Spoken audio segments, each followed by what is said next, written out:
दोस्तों, आज के इस वीडियो में बात करेंगे उत्तर प्रदेश पुलिस कांस्टेबल जो भर्ती आने वाली है आपकी 52,699। पहले यह भर्ती थी लगभग 35,757 ये भर्ती थी, लेकिन अब ये बढ़कर 52,699 हो गई है। तो इस भर्ती का सिलेबस क्या होगा, इसमें हम बात करेंगे हिंदी का सिलेबस। आज का जो हमारा टॉपिक है ये है हमारा हिंदी का सिलेबस। आज की इस वीडियो में हिंदी के सिलेबस पर बात करेंगे। फिर इसके नेक्स्ट पार्ट में हम रीजनिंग के बारे में बात करेंगे। फिर इसके नेक्स्ट पार्ट में हम जीके के बारे में बात करेंगे। और फिर इसके नेक्स्ट पार्ट में हम आपको मैथ के बारे में बात करेंगे।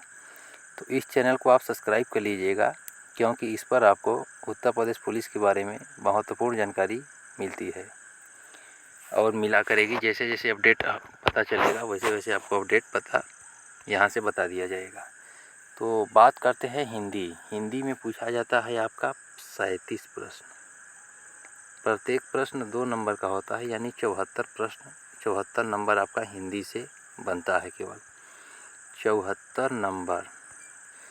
अगर हिंदी में आप जब तक अच्छा स्कोर नहीं करेंगे तब तक आप मैथ और रीजनिंग और हिंदी, यही तीनों सब्जेक्ट आपका स्कोरिंग सब्जेक्ट होता है। जीएस का कोई स्कोर नहीं माना जाता है।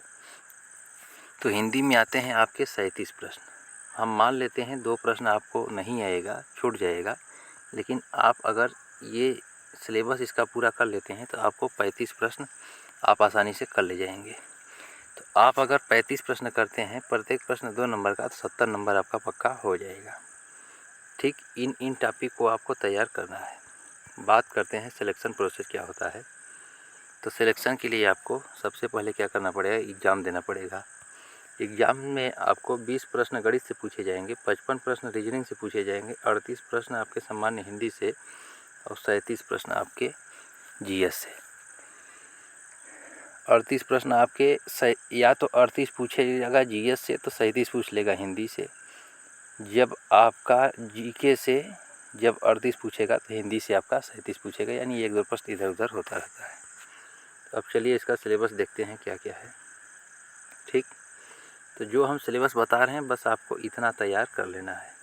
क्या क्या सिलेबस है, पहला देखिए। पहला आपको रस पढ़ना है, इसका सिलेबस है रस। फिर दूसरा है छंद, तीसरा है अलंकार, चौथा आता है विलोम पर। ठीक, पहले रस आपको तैयार कर लेना है।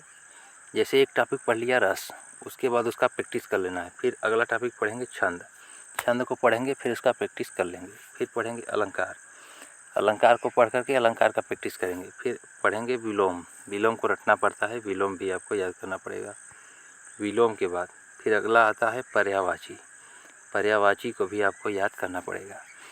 फिर अगला आता है संधि, संधि में कुछ नियम होते हैं, इस नियम को आपको याद करना पड़ेगा। संधि 3 प्रकार की होती है, स्वर, व्यंजन और विसर्ग। स्वर संधि के 5 भेद होते हैं और व्यंजन और विसर्ग में केवल नियम होते हैं, उसमें भेद नहीं होते हैं। तो आपको संधि पढ़ लेना है। ठीक, तो ये आपको संधि पढ़ लेना है। संधि के बाद आपको समास पढ़ लेना है। ठीक, समास के बाद आपको वर्णमाला पढ़ लेना है। जैसे वर्णमाला पूछ दिया जाएगा कौन सा उसमें व्यंजन है, कौन सा अक्षिप्त व्यंजन है, दंत वर्ण कौन सा है, नासिक कौन सा है। तो ऐसे ऐसे प्रश्न आपकी वर्णमाला से लगभग 2 प्रश्न पूछे जाएंगे 4 नंबर का। तो वर्णमाला पर आपको विशेष ध्यान देना है, क्योंकि वर्णमाला जो है 4 नंबर की आएगी। उसके बाद उपसर्ग और प्रत्यय आपको पढ़ लेना है। ठीक, उसके बाद आपको काल पढ़ लेना है। काल 5 प्रकार के होते हैं, भूतकाल, भविष्यकाल, वर्तमान काल, ऐसे ऐसे ही 5 प्रकार आपके काल के होते हैं।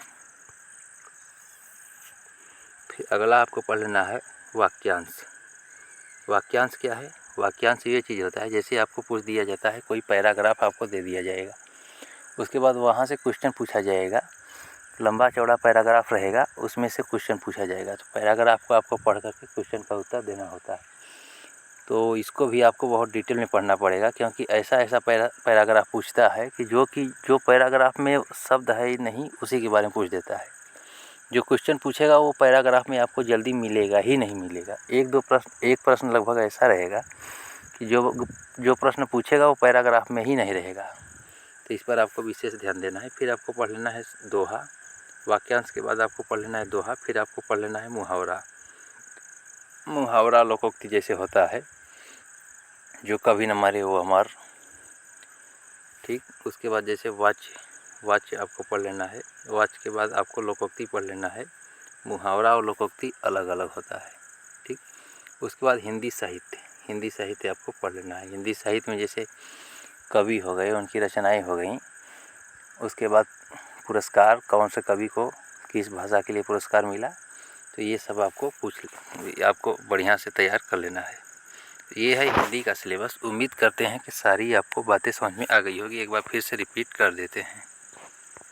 देखिए, रस पढ़ेंगे आप, फिर छंद पढ़ेंगे, फिर अलंकार पढ़ेंगे, फिर विलोम पढ़ेंगे, फिर पर्यायवाची पढ़ेंगे, फिर संधि, फिर समास, फिर वर्णमाला, फिर उपसर्ग प्रत्यय, फिर काल, ठीक।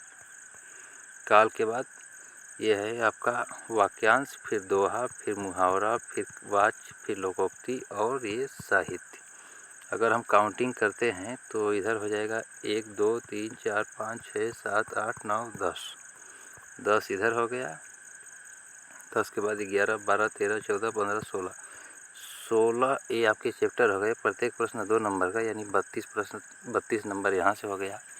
उसके बाद बचा कितना आपका 37 प्रश्न पूछा जाता है ना। तो 5 प्रश्न है जो इसमें, जैसे कि यहाँ से पूछ लेगा 2 प्रश्न, ठीक। साहित्य से 2 प्रश्न पूछ लेगा, हो सकता है वर्णमाला से 2 प्रश्न पूछ ले, तो इसी चैप्टर से प्रश्नों की संख्या बढ़ा देता है। तो यहीं से आपको मैनेज करके पूरा 37 प्रश्न आपको बताना पड़ता है। तो उम्मीद करते हैं कि ये वीडियो आपको काफ़ी पसंद आई होगी। अगर आप उत्तर प्रदेश पुलिस 52,699 भर्ती जो आ रही है, ये जो भर्ती आ रही है 52,699, अगर आप इसकी तैयारी कर रहे हैं तो इस चैनल को ज़रूर सब्सक्राइब कर लीजिए, क्योंकि आगे की वीडियो में आपको मैथ का सिलेबस देखने को मिलेगा।